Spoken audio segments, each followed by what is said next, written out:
Les amis, dans cette vidéo, on va apprendre à réaliser ce poster en métal. Je vous laisse me suivre. Bonjour tout le monde, bonjour l'équipe. Alors bienvenue sur cette chaîne, ça va être la première vidéo peut-être d'une longue série. On va parler de sublimation et du coup de créativité sur cette chaîne. L'objectif, ça va être de vous apprendre à sublimer tout simplement, trouver les bons outils, trouver les bons fournisseurs et trouver aussi tous les petits défauts qu'on pourrait avoir au niveau de l'impression et de la chauffe. Pardon. Donc l'objectif au cours de cette chaîne, ça va être de vous apprendre à réaliser ce genre de poster en métal, donc sur de l'aluminium. Et avant de passer du coup dans mon atelier pour vous montrer comment ça va se passer pour cette première vidéo, pensez bien à vous abonner, à laisser un pouce bleu, ça va être important pour la suite des vidéos si on veut continuer comme ça. Et du coup, je vous amène dans mon atelier. Alors du coup, on se retrouve tout de suite dans mon atelier que j'ai créé tout simplement dans le sol de mes parents. Et pour gagner un petit peu de temps, pour éviter que la vidéo soit trop longue, je vous ai déjà imprimé le visuel qu'on va faire aujourd'hui. Donc un visuel du joueur de NBA, Jason Tatum. Alors pour vous donner des petits conseils, déjà dans un premier temps, il vous faudra une imprimante avec encre de sublimation, papier de sublimation et tout simplement ce que vous voyez derrière, une presse à chaud. À partir de ce moment-là, après tout ce que vous allez avoir, ça va être, on va dire, des options pour améliorer votre qualité de travail, que ce soit du scotch qui résiste à la chaleur, un petit souffleur, enfin bref, vous allez voir au fur et à mesure de la vidéo.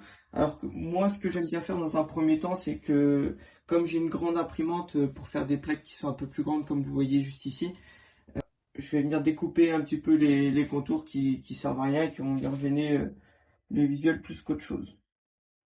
Tac. Hop, du coup on va couper ici aussi. Voilà. Donc une fois que vous avez votre visuel qui est complètement imprimé, séché et ainsi de suite, vous allez avoir besoin de votre produit de sublimation. Donc nous en l'occurrence, moi l'entreprise que j'ai créée, donc DeVillarts, elle est vraiment spécialisée aujourd'hui dans tout ce qui est métal et notamment l'aluminium. Donc dans tous les cas que vous preniez du MDF, des porte-clés ou quoi que ce soit, vous allez avoir un côté qui est brut. Donc celui-ci c'est l'aluminium complètement brut. Et de l'autre côté, votre fournisseur en fait il va vous créer tout simplement un vernis qui va vous permettre de sublimer cette partie-là. Donc le visuel va être collé vraiment sur la partie blanche et non de l'autre côté, sinon ça ne fonctionnera pas. Alors du coup, vous enlevez donc, dans un premier temps les plastiques qui vous permettent d'éviter toute rayure. Donc moi j'ai les deux côtés sur ce fournisseur là d'aluminium, mais c'est pas obligatoire. Donc c'est-à-dire que vu que c'est de l'aluminium brut, tout ce qui est traces de doigts, rayures, etc. ça y va. Tac. Et vous avez aussi un film du côté protégé, enfin du côté que vous allez sublimer, pardon, qu'il faut retirer. Celui-ci il est beaucoup plus facile. Hop. Alors une fois que tout ça est fait, en fait, que vous avez votre visuel, le produit sublimé, il faut allumer du coup la presse à chaud. Hop. Ça y est, c'est parti, ça va chauffer. Ce que j'aime bien faire, c'est que donc pour éviter qu'il y ait tout grain de poussière, peu importe ce qui vient de se poser sur le visuel, un petit souffleur. Tac.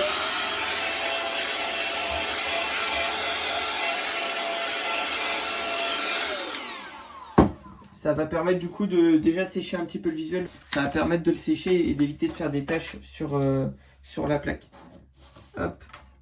Donc comme je l'ai dit tout à l'heure, le côté blanc toujours vers le côté visuel. Pensez à imprimer votre image en miroir. Parce que du coup, sinon votre image elle va être à l'envers. Hop, du coup on vient positionner la plaque parfaitement au niveau du visuel. Et on vient scotcher pour éviter que ça bouge avec le scotch qui résiste à la chaleur. Alors, du coup ça vous donne un résultat qui est comme ceci. Et du coup vous voyez bien que sur mon impression j'ai prévu du coup 3 mm sur chaque côté pour éviter d'avoir des bordures blanches sur le contour de la plaque. En fait j'ai imprimé l'image plus grande que la plaque et ça va me permettre que la plaque soit complètement unie au niveau de l'impression.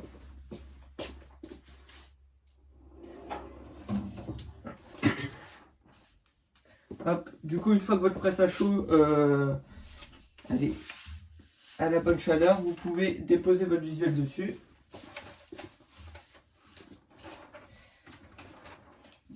Tac.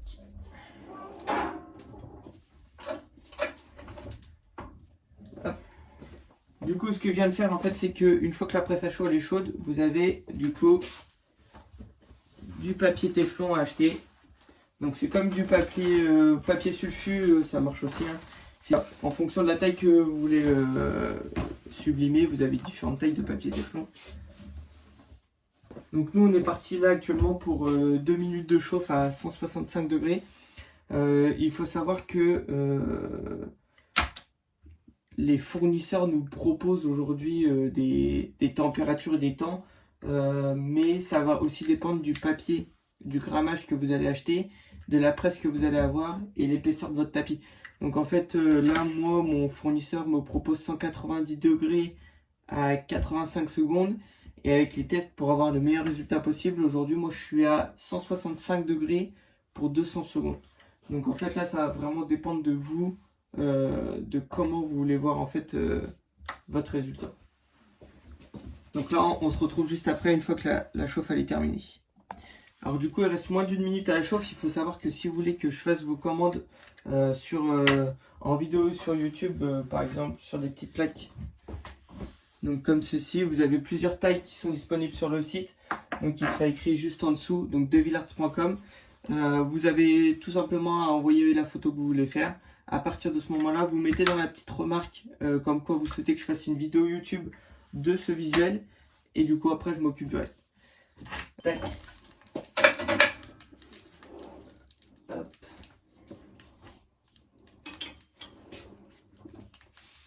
On va laisser le refroidir un petit peu. Donc si jamais, je reviens sur ce que je disais, si jamais vous avez besoin que je fasse une vidéo, que ce soit sur les différentes presses à chaud qui seront disponibles, les différents papiers, donc les différents grammages, les différentes marques, vous avez aussi différentes, on va dire, encres de sublimation.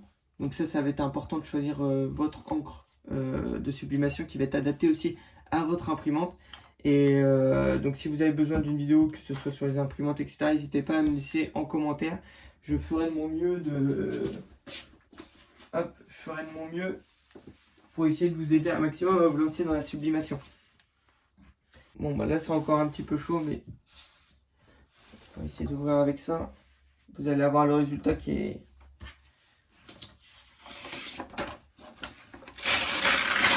Hop, une fois que c'est chaud, vous pouvez retirer le papier.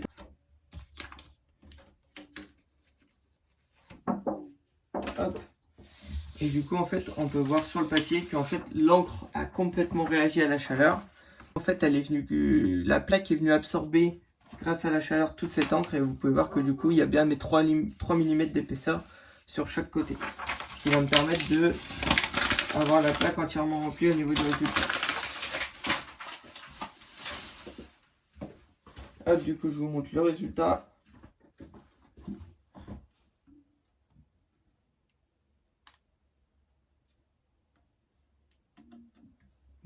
Hop. Et alors, du coup, moi, ce que j'aime bien faire, alors là, ça va être en fonction de ce que vous préférez, vous. En fait, j'ai acheté cette machine-là, donc c'est un découpe-coin. Donc, tout simplement, vous pouvez voir ici qu'on a un angle droit au niveau du coin, donc c'est assez dangereux, assez coupant. Sachant que moi je suis sur des plaques qui sont de 3 mm d'épaisseur, donc c'est extrêmement fin. J'ai investi dans ce petit découpe-coin. Je vais vous montrer le résultat juste après. Ouais.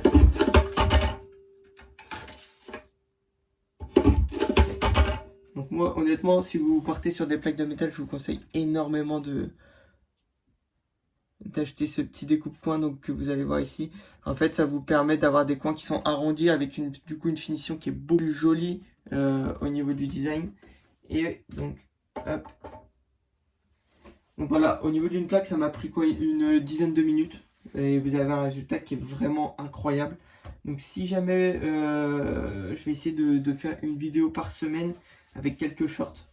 Et du coup, l'objectif aujourd'hui des vidéos que je vais faire, c'est de vous apprendre la sublimation et de vous faire tester un peu des nouvelles choses. Et si jamais vous avez des soucis au niveau de votre imprimante, de votre presse ou quoi que ce soit, laissez-moi en commentaire. Et l'objectif, c'est que vous obteniez vraiment des résultats qui sont aussi beaux que ceux-là, que ce soit sur du métal, du MDF, enfin bref, tout ce qui est sublimable. Je vous souhaite une très belle journée et puis à bientôt. Du coup, c'est la fin de cette première vidéo, donc vous allez voir que je suis pas du tout à l'aise avec ce système de vidéo. Je vais essayer d'apprendre et je vais essayer de vous apprendre du coup à sublimer. Et du coup, on se retrouve pour une nouvelle vidéo à partir de la semaine prochaine. Ciao l'équipe!